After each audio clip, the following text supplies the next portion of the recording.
Paramount Pictures kaut kā. Pictures piedāvā.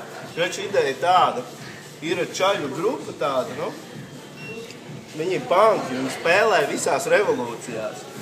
Bet solo dziedātājs, viņš nezina īsti, viņš baigi nebrauc politikā iekšā, viņš ir tāds, nu, mākslas cilvēks.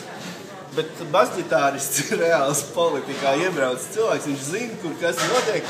Viņi brauc pa dažādām valstīm, taisa revolūcijas reāli. Un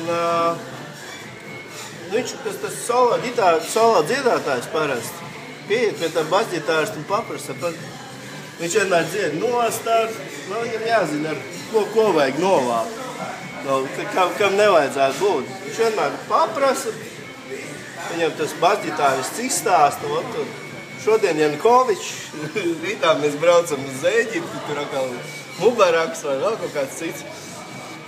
Un te pienāk tāds liktenīgs brīdis, ka viņiem tur baigi ātri jāsastāvējās ir un jāsaliek visi stroķi uz skatuves un reāli sākas viss tas pasākums, un viņš īsti nezina, ko vajadzētu tā kā kliegt nost. Un viņš pat nezina to stāstu, bet tur ir kaut kāda sieviete, diktatori, kur viņš vitīgi bļauj, ka pret tur tādu un tādu sievieti, Jūliju vai vēl kaut kādu. Un sūdi notiekās tur, ka viņš iemīlās tai sievietē, protams. Un tad tur vēl viens gigs ir, protams, tas basģitārists ir dusmīgs, ka viņš ir iemīlējies kaut kādā diktatorē, jo viņš zina, ka to situāciju politisko, ka tā nedrīkst būt. Viņu atlaiž no grupas, to solo ģitāristu, viņš paliek par to sievieti, un tagad tā grupa atsevišķi uzstājās citās revolūcijās, kur tagad jau basģitārists pilda solo dziedātāju lomu. Un